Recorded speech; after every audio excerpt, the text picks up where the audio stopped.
Voltamos, gente. A gente estava tentando resolver, entender o que estava acontecendo, por que estava travando. Vamos ver se agora dá tudo certo. Esperar as meninas entrarem.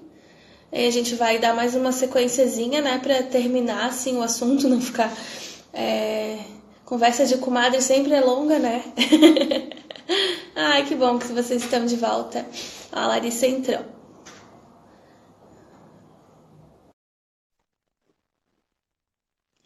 Vamos aguardar ela aceitar. E aí, continuamos. Ai, eu. Ei, voltou. Eu queria só, antes da gente contar como é que foi, né? Como é que a gente acabou engravidando, graças a Deus. Eu queria falar um pouco sobre esse negócio, essa questão da adoção, né? Porque, como eu estava falando, mas acho que já tinha travado, 10, 12 anos, porque as pessoas não entendem por que as pessoas querem beber, por exemplo, né? E as pessoas são bem pouco compreensivas com isso. Porque, claro, né? Quando tu tá aí só pensando no... Eu não quero adotar, mas aí colocando na conta do outro, é mais fácil você não parar para pensar em diversas questões.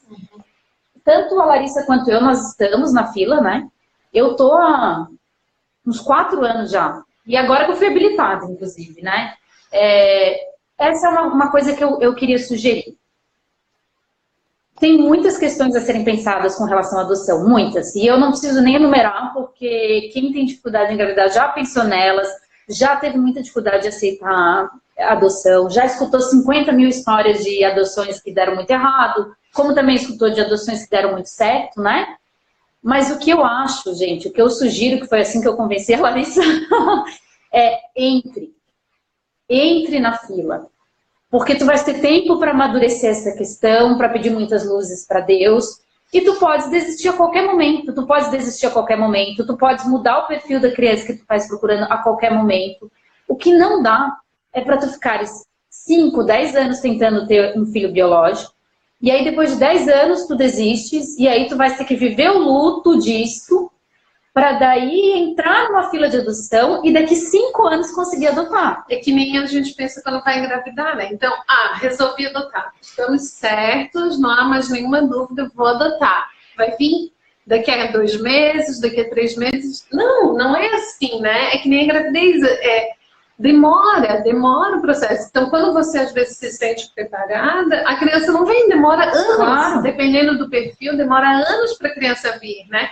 Então, daí gera uma outra angústia, né? Então, essa que a Maria Júlia está dando, essa sugestão é muito válida, sabe? Entre na fila antes de ficar desesperado por adotar, entende? Porque assim, ó, eu converso com pessoas que trabalham com isso, elas falam também que é muito comum o que acontece.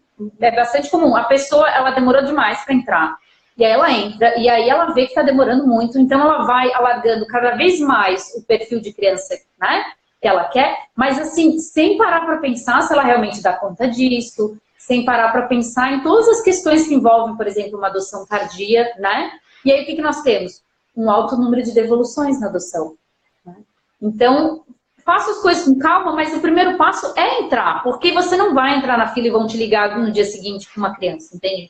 Isso não acontece. As filas são 5 anos, são 7 anos, é bastante tempo, então você tem bastante tempo para pensar nessa questão, para entrar em grupos de apoio à adoção, né? Para conhecer pessoas que adotaram. Então, primeiro dê esse passo de fé mesmo, e qualquer coisa, se nesse meio tempo vier um filho biológico, vocês optarem por desistir da adoção, você pode desistir a qualquer momento. Né? Ó, a Renata tá ali, a Renata Ferla. Querida, eu vou fazer uma live com ela sobre adoção. Eu conversei antes de entrar para a fila, né, Ela Renata? disse ali, ó, o amadurecimento vem junto com o processo de adoção. É verdade. Porque, por exemplo, aquele curso que você faz no Tribunal de Justiça, você nunca vai dar conta de você e teu marido, sem ter ouvido aquelas coisas, de pensar naquelas questões. Isso aí não vem na sua cabeça, não faz parte do nosso imaginário, né? Muito legal. Muito bom. E agora, então, contem como foi, né, o milagre. Eu queria, antes de vocês contarem, de falar também dessa questão da entrega do sofrimento. E pode ser rapidinho, sim. Também parece que alguém nos avise daqui 15 minutos. Não. Vou falar então antes. Então, Realmente, como eu já falei para vocês, né, eu tive muito conversei muito com Deus sobre essas duas questões, de aceitar a cruz e, né, e de entender que essa pode não ser a maior cruz do mundo. E agora, como faremos? Tá, é por causa da bateria ali do celular. Realmente, assim, não tem outro remédio, né, gente? É oração. E é oração mental mesmo. É conversar com Deus. Conversar com Deus.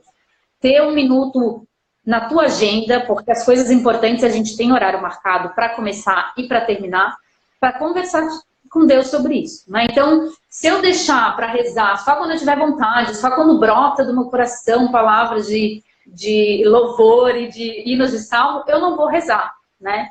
Então, eu sempre cuidei para ter um plano de orações, vamos dizer, né? De ter horário para começar e terminar para falar com Deus, mesmo nos momentos em que tem uma certa aridez e a gente nem quer falar com Deus, a gente está de mal com Deus, como disse a Larissa, né? Não, mesmo assim, falar das 8 às 8h20 da manhã, digamos, né? Eu vou sentar e vou conversar com Deus sobre isso. E também, assim, direção espiritual é uma coisa que ajuda muito. Porque realmente, como a gente falou antes, gente, essa cruz, ela pode nos levar à perdição, ela pode nos levar a cair em tentações de fazer exames que a igreja não aprova, ou de fazer tratamentos que a igreja não aprova, e que algum dia eu espero que seja feita uma live sobre isso, né? Que são muito dramáticos, gente, que são muito dramáticos mesmo, e que vão ser uma tentação muito forte para vocês, com toda certeza, porque todos os médicos vão tentar empurrar, né? Vocês vão conhecer, com certeza todo mundo hoje em dia conhece muita gente que fez, e que são pessoas que não param para refletir sobre as questões éticas envolvidas, né? Enfim, então eu vou contar para vocês como é que foi no final, né, o meu milagre, rapidamente. Então, já tô Maria, até um minutinho, tá para acabar a bateria aí?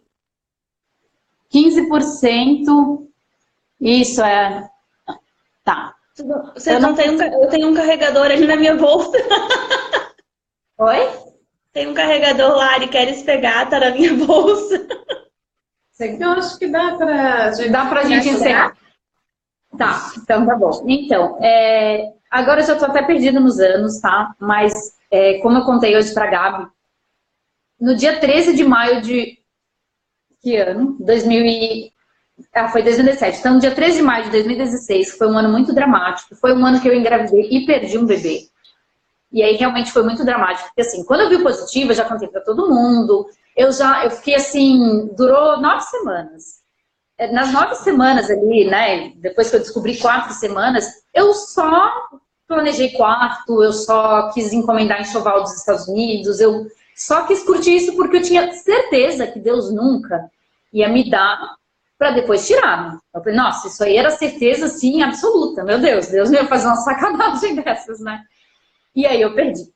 Então foi um ano bem, bem dramático, também por outras coisas que aconteceram na nossa vida e foi bem triste, assim. E aí nesse ano eu fui na missa no dia 13 de maio e o padre lembrou que no ano seguinte teria o centenário das aparições de Fátima. E aí eu entrei no Airbnb, voltei da missa, entrei no Airbnb e reservei um quarto de hotel em Fátima no dia 13 de maio. Falei, Zuma, nós vamos pra lá, depois a gente vê passagem. Tá... O mais que pode acontecer é eu perder o dinheiro do hotel, né? Porque já paguei, eu preciso estar lá. E aí no dia 13 de maio a gente estava lá, no dia 12 de maio, porque daí depois que eu reservei, eu descobri que o Papa ia vir para a canonização dos 3 pastorzinhos, né? E que ia ser tudo no dia 12 de maio. Aí não tinha mais hotel, quando eu descobri, tivemos que acampar. Então no dia 12 de maio estávamos lá na canonização, acampados, né? Oferecendo tudo a Deus. E foi muito lindo esse centenário de Fátima. Nessa mesma viagem, depois nós fomos para a Itália. E aí eu fui para Santa Casa de Loreto. Fomos também para San Giovanni Rotondo, na terra do Padre Pio, e fomos para Assis. Né? Então, por isso, inclusive, que o nome do meu filho é Francisco, porque canonização de São Francisco Marco. Pedi muito em Assis.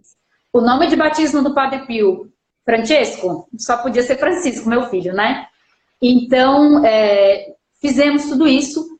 Em outubro, de forma totalmente inesperada, eu estava de novo no centenário da última aparição, então eu fui no centenário da primeira aparição, E no centenário da última aparição, eu consegui...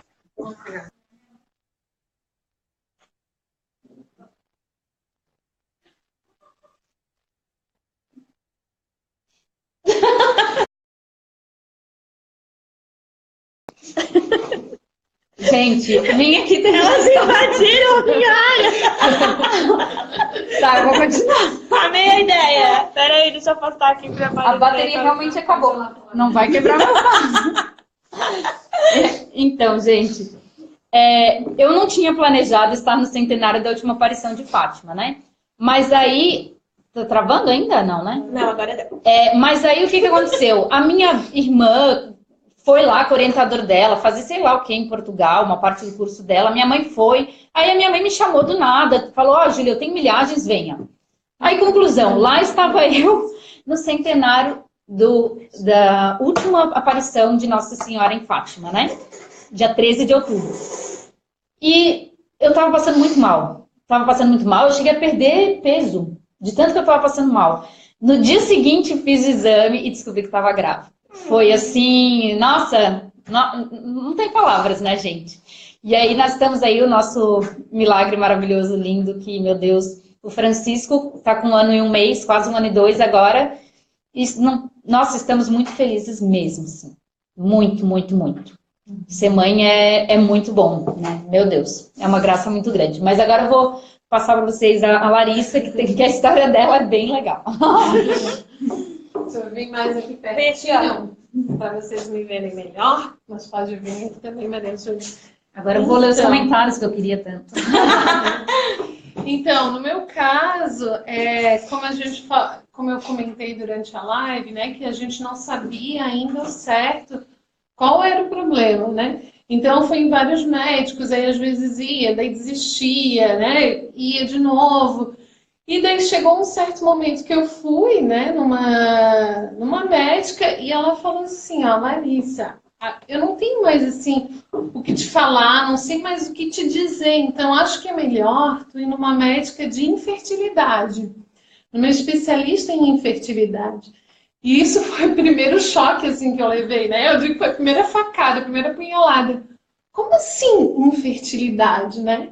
E eu pensei assim, meu Deus, que grosseria, para que ela falar desse jeito, nesse termo, como assim infértil? Isso para mim já foi assim um choque, né? Eu falei, não vou, como assim vou em infertilidade? Eu só estou aqui avaliando, só estou fazendo os exames, eu não quero chegar nesse nível, né? E daí eu demorei, né? Porque eu sou, né, um pouquinho assim, a gente indecisa, um pouco até de ir atrás, né? Então eu demorei alguns meses, resolvi num outro médico. Ele me pediu alguns exames mais específicos de histerosalpingografia, né?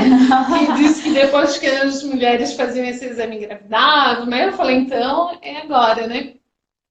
E não foi o caso. E depois eu fui num, foi no outro. Enfim, aí quando eu resolvi ir na especialista em infertilidade, né? Então já fui ali quebrando uma barreira, né? Me doando e fui lá. E eu fui na médica, tinha alguns especialistas na cidade, e fui numa médica que aceitava plano de saúde, porque a maior parte desses médicos que acabam depois até, eles fazem outras técnicas, né, de inseminação, fertilização, eles já nem atendem por plano de saúde. Então eu fui numa que atendia, né? Foi esse o meu processo de escolha, uma pessoa que também já gostou bastante dela, então eu fui. E daí, nesse caso específico, eu comecei a avaliar mensalmente. Então, eu ia 3 a 4 vezes por mês para fazer exames, né, de ultrassom, para falar a ovulação, né? Então, para ela me dar uma chance maior para dizer, não, tá perto, é hoje o dia, né? Para ver o crescimento do óvulo, porque tudo isso também a gente avalia, né? Não somente está fértil, mas também como o óvulo, se ele está crescendo, vendo a espessura do endométrio, tudo isso tu consegue avaliar através de um ultrassom, né? Então, eu fazia uns 4 exames desses por mês. E chegou eu fiz acho que durante 6, 7 meses isso, né? E não engravidava. E não tinha nada assim que ela pudesse me afirmar, né? E daí ela disse assim, Larissa, eu vou entrar de férias, agora em dezembro eu vou entrar de férias, eu não sei o que tu queres fazer, a medida fazer, porque estava com indício, né? Alguns exames estavam um pouco alterados E ela suspeitava de algo, mas nada assim, né, muito contundente. Ela assim, ó, tu tens que fazer um exame tal para te dar a porcentagem, né? Quanto que tu tem, quantitativamente. E daí tu vai te dizer o certo, porque senão já não consegue saber. E daí você tem que fazer. E esse exame era particular, custava acho 500, 600 reais, né? E eu falei, Deus me livre fazer esse exame. Porque assim, ó, é quase uma sentença, né? Porque pode ser, que nem eu falo, podia ser assim, ó, quantos dias tu tem pela vida? Se tu vai morrer com 90 anos, gente, que bom saber que tu vai morrer com 90 anos. Mas se tu vai morrer daqui a um mês, daqui a um ano, isso é péssimo. Tu não vai viver bem, né? Então eu não queria fazer esse exame justo porque eu não queria ter esse diagnóstico, né? Porque a esperança, a gente sempre tem esperança, né? Por mais que as notícias sejam ruins, e nem tudo contra a nosso favor, a gente desacredita, mas no fim a gente tem esperança. E daí eu não fui fazer. E daí ela entrou de férias, eu não fui fazer, deixei mais alguns meses passar, né? Mais alguns meses se passaram. Eu conversei com a Maria Júlia, dela entra na fila da adoção, foi nesse processo ali também que eu entrei, mas deixei passar e esperei um tempo. Mas sabe como é que é esperar o tempo de um tentante, né? Dá 5 meses. Não é tão assim, né? Mas em maio eu fui numa outra médica que era especialista, porque também acontece muito assim, ó. A pessoa pergunta, mas tu foi no fulano de tal? Não fui. Ah, é porque tu não foi no fulano. Porque quem é médico é muito bom, sabe? Quer dizer, no fulano de tal? Não fui. Mas vai naquele. Eu falei, mas gente, eu já fui naquele, né? Na minha médica, tudo, ela já fez vários exames. Mas é que tu não foi naquele. Gente, quando tu tá no processo de engravidar, se a pessoa falar pra tu andar daqui até lá num pé só, tu anda, né? Quando a pessoa diz, eu vou naquele médico só pra desencarga. Depois, quando alguém perguntar, tu já foi no médico? Já fui. Então, eu já fui. Então, né, não me questione mais. E daí eu fui, né, esse médico que era especialista, isso foi em maio. E dela disse assim, ó, eu não tenho como te avaliar se tu não fizer aquele determinado exame. Eu pensei, ai, lascou, né? Tá tudo fugindo, né? E como eu já tinha pago particular, né? Então eu fui numa médica, que ela também era especialista em infertilidade, né? Mas ela também fazia muito inseminação, tudo, né? E eu, como é que é, né? A gente acha que vai entrar lá, eu falei, não quero nem entrar, né? Vai que eu seja abduzida, ela me hipnotiza, eu acabo fazendo procedimento. Gente, entra umas neuras assim, eu falo assim, não, eu nem vou entrar, como se fosse contagioso, sabe? Eu pensei, não, entrei, já foi, né? Mas eu entrei naquela médica porque, como ela deve pegar vários casos assim, ao menos ela podia me indicar, falar alguma coisa, né? Me esclarecer. E eu fui, paguei particular, caro pra danar, e dela foi lá. Ah, eu não faço, não consigo te dizer nada se tu não fizer esse exame. Eu disse, ai, gente, tá, agora vai, né? Igual eu gastei dinheiro com isso, seja o que Deus quiser. Fiz, dito do exame. Só sei que o exame, ele tinha que dar numa faixa lá de 7 a 10, tipo 7, alguma coisa, 10, uma coisa assim, 7 a 9. Quanto que vocês acham que deu meu exame? Assim, um chute, quanto que vocês acham? Tinha que dar 7. Quanto que vocês acham que dava 7, 8? Quanto que vocês acham que deu? Muito bem, o meu exame deu 0,004. Deu 0,04. E eu falei assim, meu Deus, né? E eu, assim, eu não queria dizer nada. Eu levei ela pra médica e ela assim, não acredito. Daí eu falei, será que não é errar uma vírgula, né? Ela disse, se errar uma vírgula, ficou 0,04. E mais uma vírgula, 0,4. Mesmo se tivesse errado 3 vírgulas, ia ficar 4, Larissa. Nem com 4 tu engravidar. Ela assim, ó, Larissa, é isso que ela é especialista em fertilização. Ela fala assim, ó, tu não tem chance nenhuma de engravidar. Eu nem vou gastar remédio contigo. Nem convém gastar remédio contigo para tu tentar uma fertilização. E pensa, eu que tava com receio de entrar, de se contagiar, nem passar por esse tipo de tentação eu passei, né? Porque ela...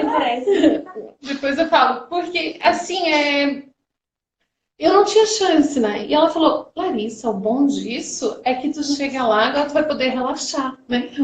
O relaxar. Pode ir em casa, pensar durante 6 meses, o que que tu vai fazer. Eu pensei, o que que eu vou fazer? Vou pensar no quê, né? O que que eu vou fazer? Gente, aquele dia eu saí daquele consultório e fui andando na rua. Eu não sei como é que eu não fui atropelada. Nem chorar eu chorei, porque eu estava tão em estado de choque. Eu não chorei. Eu fui andando sem saber o que estava acontecendo ao meu redor. Eu peguei e sentei. Eu queria sentar, porque daí meu marido ele tinha que atender um cliente, né? Não pôde ficar. Eu queria sentar e daí fui numa cafeteria, não, porque alguém vai me abordar. Peguei e entrei numa clínica lá e sentei e fiquei assim, ó, hipnotizada, sem falar, sem pensar, sem nada, né? Totalmente em estado de choque. E nisso era em maio, e eu faço aniversário dia 16 de junho, né? E daí a gente resolveu, meu marido é de Minas Gerais, a gente resolveu ir para Minas Gerais. Claro, e eu achei ótimo, né? Então tinha passado mais ou menos 15 dias, né, dessa notícia. Tinha um outro médico para ir, porque o pessoal falou, lá em Blumenau, uma outra cidade, tem médico para ir. Eu falei, olha, estão falando... O pessoal fui eu, tá? Porque me falaram. Nossa, era roubada total. Eu fui, roubada. Mas é que quando as pessoas falam, mas é que fulano, como se o fulano tivesse a fórmula, né? Eu falei assim, olha, então eu vou, porque, né? Então estão dizendo, e também para alimentar um pouco a esperança, né? A médica já tinha dito que era impossível, mas a gente começa a se agarrar em certas coisas que às vezes racionalmente não fazem sentido, mas para dar a gente um pouco de esperança. E nisso eu fui nas férias lá para ser meu aniversário, a gente fez um churrasco lá com os familiares do meu marido. E no outro dia, cheguei lá, ele tem os sobrinhos dele, né? Nossos sobrinhos, né? Filhos do irmão dele. E daí a gente estava lá e deixou, tia Larissa, vamos brincar com a gente, vamos brincar de bola, tal, porque eu sempre brinco com eles. E daí eu falei, eu não vou, tô tão cansada, né? Teve aniversário, não tava. E justo naquele dia, gente, a minha menstruação desceu. Pensa, né? Então eu tinha recém recebido o diagnóstico, então quer dizer, justo no dia do meu aniversário, sabe? E, tipo, era muita coisa. Daí a gente já fica mal, né? A mulher também já fica com aquele hormônio e tal. Tia Larissa, vamos brincar. Eu falei assim, eu não tô com clima pra isso, assim, sabe? Dele, por favor, depois a senhora vai embora e a gente não aproveita. Daí eu, posso com um pedido desse, né? Daí brinquei e tal com ele, tudo bem. Aí a gente foi de noite para um restaurante. Enfim, nem conversei mais com as crianças, fomos para o restaurante. O restaurante tinha um playground lá, as crianças nem comeram, né? Ficaram lá, tinha umas 5 crianças lá. E a gente ia comendo ali, normal. Enfim, voltamos. Eu disse, vou voltar com o teu irmão, tal, com aquelas 2 crianças. Vamos voltar de carona com eles, porque cada um estava em um carro, a gente estava, né, de visita, estava sem carro. Fomos lá. Quando eu entrei no carro, o sobrinho de 5 anos olhou para mim e falou assim, ó, tia Larissa, a senhora vai ter um filho? Ai, que lindo.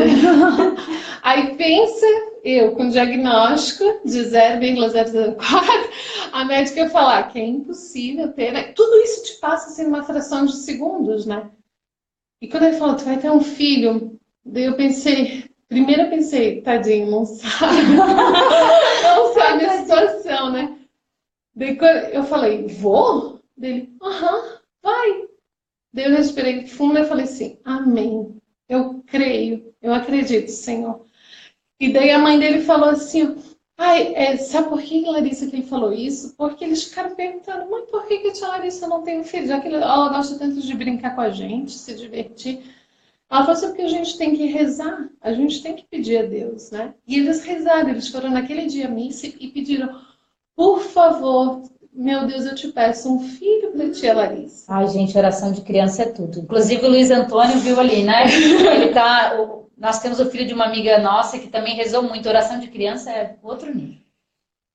E no outro mês eu engravidei. Nossa. Eu engravidei assim, né? No outro mês. E eu pensava que ter o coração de criança, quando aquela passagem bíblica falava, né? Vinde a minhas criancinhas, porque delas é o reino dos céus. Eu achava que ter coração de criança era um coração sincero, era um coração puro, era um coração meigo. E eu entendi a partir daquele dia que um coração de criança é um coração que confia em Deus. Ele confiou em Deus porque ele pediu e ele sabe que Deus é Deus. E Deus pode tudo. E Deus faz o impossível. Então Deus ia fazer. Deus ia fazer porque Deus é Deus. Sabe? Então eu acreditei que tinha que ter um coração de criança assim, porque Deus faz e Deus age. Não obstante a isso, eu tinha aquele médico, lembra? Aquele médico que falou, até então não sabia, né? Que estava grávida durante esse processo, enfim, foi meu aniversário, voltamos e tal, né? Fui naquele médico. Aí foi lá fazer um exame e tal. Não sabia de nada disso, né? Dei spoiler para vocês, né? Que eu estava grávida, mas na época eu não sabia. E daí eu fui lá em Blumenau e fazer. E daí ele falou assim, nossa, tô vendo aqui um monte de mioma, né? Fez uma ultrassom, tô vendo um monte de mioma. Tu tais assim, vão ter que tratar, fazer uma cirurgia. Eu pensei, não, agora além de não ser mãe, eu vou morrer, né? Porque pra mim, mioma já é câncer, mioma já vai morrer, tem poucos dias de vida. Eu vou saber o que é mioma, né? Eu não sabia, gente. Não, eu sou bem leiga, né? Parece que eu tenho que viver aquilo pra eu me aprofundar, né? Vou morrer dele. Disse, não, espera também a menstruação descer, que daí a gente vai ter que tratar isso. Vamos ver se fazer uma cirurgia, se vão fazer um tratamento. Aí pensa como é que eu saí, né? De lá longe, né? Quantos quilômetros andando no carro. Pensei, meu Deus, agora eu vou morrer. Sabia, por isso que Deus não me deu um filho, que ele ia ser órfão, meu Deus, que situação. E eu já bem dramática, né? E daí eu pensei, tá, agora vão ter que esperar descer para eu fazer um tratamento, avaliar. E nisso, dava os dias. Eu sabia que a minha menstruação não sei com 28 dias, 27, 28. Deu 30 dias, né?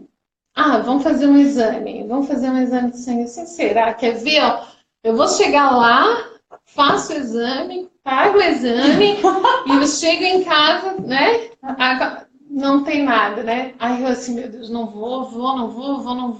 Não, vou já para fazer esse exame. Daí a mulher do laboratório falou assim, ó, tu tens pressa, tu tens ansiedade para saber esse exame? Tu tens muita urgência? Eu falei, não, urgência eu não tenho, mas eu tenho curiosidade. Né? Dela assim, não, então vamos botar para te ver. E ali quando foi, né, imagina a ansiedade, né? Eu ficava dando F5 para saber o resultado, né? E no fim depois eu esqueci, acabei indo sair e tal. E daí, quando eu cheguei em casa, eu falei, nossa, tem que ver o exame, né? Vamos lá ver o exame. Quando eu olhei, positivo. Aí eu, nossa, que azar. Logo no meu exame eles erraram. Porque eu achava que não era possível, né? Que isso não ia acontecer. Daí o Renato, eu falei, Renato, acredita que erraram? Aqui no meu exame tá dando positivo. Foram errar justo no meu exame. Ele, mas será que tu não tá grávida, Larissa? Eu falei, eu não tô grávida. A médica falou que eu não posso ter filho. E além de tudo, eu tô com câncer, eu vou morrer, né? Eu falei, eu não tô grávida. Ele, mas será que não é? Eu falei, não tô, não é. Eles erraram meu exame, eu não tô. E quando me veio à mente, a senhora vai ter um filho, aí que caiu em mim de que essa possibilidade seria verdadeira. Aí ali eu comecei a chorar, ali eu comecei a entregar, que poderia ser, né? E daí quando eu fui no médico, eu ainda estava um pouco receosa de ser ou de não ser, porque se cria muita expectativa, né? Então eu não queria criar muita expectativa e no final lá ele dizer que não, que realmente era um mioma, que era alguma coisa, né? Então eu estava com receio. E daí quando ele fez o exame, ele falou assim, tu consegue ver aqui? Tu consegue identificar? Eu falei, meu Deus, aquilo tudo cinza, né? Tudo nebuloso. Eu falei, gente, não consigo ver nada. Não, né? Ele apontava para um lado e não conseguia ver outro. E eu até então achando assim, que ele ia me dizer se tinha ou não mioma ou que se tinha possibilidade, né, de eu estar grávida. Não, eu ia pensar que ele ia me dizer sim ou não, né? Ele assim, tu não consegue ver? Eu falei, não. Ele assim, então deixa eu ligar o som. Daí ele ligou o som e tocou o som do coração. Aí daí, tum, tum, tum, tum. Com 5 semanas, o coração da minha filha, né, já apareceu no ultrassom. E ali a gente soube, né, que estava grávida, graças a Deus. E, pela misericórdia de Deus, no meu aniversário seguinte, do outro ano, eu batizei minha filha no mesmo dia do meu aniversário. Um ano após o milagre, ela foi batizada e essas crianças vieram também, nossos sobrinhos vieram no batizado e eles falaram, meu Deus, é muito mais do que a gente pediu a Deus. Ela é muito mais do que a gente podia imaginar, a gente podia sonhar, né? Então hoje eu agradeço a Deus, né, por essa misericórdia diante do impossível, né? Eu voltei para a médica, aquela médica inicial minha, né? E eu mostrei, eu falei, olha, eu tô grávida. Dela assim, Larissa, a medicina, ela está muito avançada, né? A gente consegue fazer várias coisas, identificar várias situações. Mas eu não consigo te dizer, eu não consigo te explicar como é que tu engravidou. Eu não consigo te dizer isso cientificamente. Eu falei, não sei se a senhora acredita, mas eu acredito em um Deus que é poderoso, que ele faz milagre, e que ele pode tudo. E ele fez. Ela assim, o teu caso é excepcional. Então, se tu me permitires, eu até gostaria de publicar um artigo, não é? Um artigo científico, num congresso, porque eu nunca vi um caso assim. E diante de um caso, assim, só com fertilizações, e às vezes nem assim, né? Então, eu não te explico, né? Eu falei assim, eu acredito, né, no meu milagre, que foram passados por três médicos comprovaram, né, que não tinha possibilidade, mas Deus, na sua infinita misericórdia, nos concedeu, né, e a gente é muito feliz, esse é o motivo aqui também da gente estar testemunhando, né, de que várias pessoas, então, possam também acreditar nesse Deus, né? Então, o motivo pelo qual a gente sempre fala do nosso milagre é que também mais pessoas possam experimentar esse amor de Deus, reconhecer o quanto Deus é bom, o quanto Deus é maravilhoso, o quanto Deus é misericordioso e de que Ele age em nós e que Ele reverte situações, né? Sempre no motivo de que Ele possa ser louvado, ser reconhecido, né? Não, como a gente falou, não pelo mérito nosso, mas pela bondade de Deus. Que lindo! Rolaram lágrimas por aqui, por aí, meu Deus, é bom demais, né? Depois a gente manda o nomezinho do exame, estão perguntando. Mas assim, eu fiquei pensando realmente, né? Eu até tinha colocado a minha história para colocar, mas achei que não caberia tantas histórias, né? Não Uma tem live como, só, né? e é uma live, não, acabou ficando duas, né? Mas assim, gente, é essa confiança mesmo que nós temos que ter, né? Nesse Deus que pode tudo. E abrir o nosso coração, né? Com a confiança de que Ele cuida.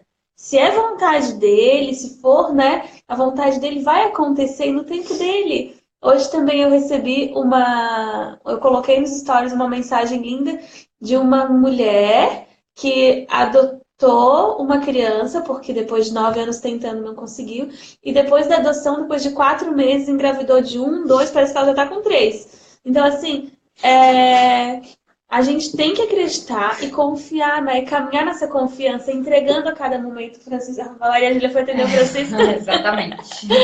Então, assim, essa confiança linda de entrega mesmo, né? Não uma confiança desconfiada, desconfiante. Claro que por momentos a gente vacila, é natural, né? Mas a gente tem que colocar na mão de Deus e deixar Ele agir nas nossas vidas. Se vocês querem falar. Eu vou contar a minha história, sim. Hoje não vai dar, mas eu vou contar. Eu nunca consigo. Mas vai ter. Mais, né? Não, mas foi ótimo. Eu não fiz questão porque achei que era o momento, né? Ai, a Roselia! Fofa. Então, gente, as meninas querem finalizar com... Eu, assim, agradeço a oportunidade, né? E o que motiva a estar aqui hoje, até a gente fica um pouco relutante, porque existem situações que a gente acaba se expondo, né? E a gente acaba revelando um pouco, né, das nossas fraquezas ou intimidades, mas sempre colocando, né? O objetivo aqui é sempre colocar para que Deus seja louvado, para que Deus possa realmente ser testemunhado as maravilhas de Deus. Então, esse é o objetivo maior. Deus que tanto operou em nós, Deus que tanto faz, isso é uma pequena forma de retribuição, né? A Deus que faz. E também como forma, assim, de solidariedade a todo mundo que passa por isso, né? Todas as que estão tentando, né? Algum há menos tempo, outras há mais tempo, outras anos, né? Então a gente sabe o que é anos esperar, a gente sabe o que é anos chorar, a gente sabe o que é anos pensar que não vai ter, e você às vezes se anima, às vezes se reanima, às vezes quer investigar, às vezes já não quer, e já pensa em possibilidades, né? E se repensa, pensa a sua vocação. Todas essas angústias, né? Então a gente se compadece, a gente se solidariza, e é por isso que a gente está aqui para dizer, né, que estamos unidos em oração. A gente sempre reza por todos aqueles casais que estão tentando engravidar, que passam por situações semelhantes que a gente, né? E a gente está aqui unido, né? Unido em oração para não perder a fé, para não perder a esperança, mas acima de tudo, né, colocar o nosso coração, né, colocar o nosso desejo a Deus, que seja feita a vontade dele. Seja feita a vontade dele, né? E confiar não porque a gente merece. Isso não quer dizer que eu mereço mais do que vocês que estão aí tentando, ou que a Maria Júlia, nada.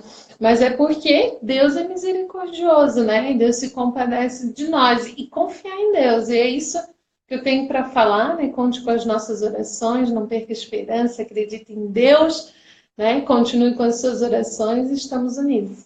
Estão perguntando o nome da sua filha. A filha dela é Cecília. A minha Cecília. Nós temos o Papa Francisco, o Papa Bento e a Santa Cecília. Então, gente, para encerrar, eu acho que eu vou concordar com a Larissa, que eu sempre rezo pelas pessoas que estão nessa situação em que a gente se encontrava até bem pouco tempo atrás, né? E estou rezando muito pelas pessoas que estão participando, já estou rezando há dias, né? Desde que nós fomos convidados, pelas pessoas que estão participando dessa live com o coração aflito, né? Esperando realmente essa de não saber se Deus vai conceder essa graça que estão pedindo ou não vai conceder, né? Então, eu acho que assim, como mensagem final, né, de despedida, o que eu tenho para dizer é isso: rezem muito, rezem muito. A gente não sabe quanto Deus quer que a gente reze para nos dar uma graça, né? Que não cheguemos lá em cima e descobramos que Ele não nos deu porque a gente não pediu o suficiente. Né? Tem que pedir, né? Isso seria muito triste. Deus é Pai, e o Pai, como, né, a gente já comentou uma vez, né, no Sermão de Padre, que Deus é Pai que quer que a gente peça, né? E querer que a gente peça não quer dizer que Ele tem que fazer o que a gente quer, mas a gente tem que pedir e confiar na vontade de Deus. Não é um pedido egoísta, né? Eu sempre falava, Deus, de onde é que vão vir os futuros padres, né? Se tu não deres para as famílias católicas, né? De onde é que vão vir? De onde é que vem o futuro da igreja, né? O que eu estou pedindo é que tu me confies uma alma, né? E que depois me dê, claro, todas as graças que eu vou precisar para levar essa alma até Deus, até o céu, né? Mas eu acho que o principal, gente, que a gente falou aqui hoje é que essa cruz leve vocês para o céu. Essa cruz, ela pode nos arrastar para baixo, mas a gente não pode permitir. Então, não deixem que isso seja uma ameaça para o casamento de vocês. Não caiam na inveja, né? Não caiam na tentação de fazer procedimentos que a igreja não aprova, e que se vocês pararem para refletir, vocês vão perceber que humanamente mesmo eles são muito problemáticos, né? Nossa, vou esquecer o que fala a igreja. Se tu parares para pensar nisso, tu vais perceber que realmente tem muitos problemas. Então, não achar que porque tu tens essa cruz, essa vontade de ter um filho, tu podes pisar em quem tu precisares pisar, ainda que seja no teu marido, ainda que seja, né, na tua família, que tu podes fazer o que precisar ser feito, ainda que isso signifique congelar, descartar vários embriões, porque o teu sonho de ser mãe está acima de tudo. Ele não está acima de tudo. Tem esse pé no chão e o joelho na terra, rezar muito, rezar muito. E isso que eu falo, tem um horário para falar com Deus, né? Não deixe para falar com Deus só na hora que desperta, brota aquela vontade espontânea. Tem horário para falar com Deus, porque os compromissos importantes, a gente tem horário. A gente tem horário para eles começarem e para eles terminarem. E se a gente não tem essa determinação de rezar e falar todos os dias com Deus, a gente não vai falar nunca. a gente não vai falar quase nunca. E aí a gente não vai ter forças para aceitar essa cruz, a gente não vai ter forças para aceitar talvez um não, né? Ou para persistir até o sim. A gente não, muitos casamentos terminam por causa desse tipo de cruz, muitos casamentos. Isso não pode acontecer com o nosso. E se a gente rezar muito, não vai acontecer. E nós não vamos ter inveja dos outros. E se a gente precisar ser apenas mãe espiritual, nós teremos mães espirituais, assim, com a graça de Deus, né? E com alegria, não com aquela tristeza de plano B, de plano de consolação. Então é isso, gente. Muito bom. Rezamos com vocês. Nos encontros de quarta-feira, que a gente faz à tarde, nós vamos nos comprometer, como temos crianças, né? Ai, gente. Vamos aproveitar do benefício da oração das crianças e vamos incluir vocês, né? Eu peço que mandem por direct o nomezinho ali, bonitinho. Eu dei um print nas pessoas que mandaram o tempo na caixinha que eu coloquei nos stories pra gente rezar. Mas manda o seu nome e a gente vai colocar, vai se comprometer a rezar nas quartas-feiras por vocês, tá? Pedindo um milagre, depois a gente quer ouvir os testemunhos. Só respondendo assim, tá, mas qual que é o tema, afinal? O tema é essa espera, né? Quando os filhos não vêm na hora que a gente imagina que eles venham e quando talvez eles não venham. Esperar os filhos que Deus tenha para nos mandar, esse é o tema. É isso. Tá bom? Um beijo, Uma noite gente. abençoada para todo mundo. Boa noite. Tchau, tchau. Tchau.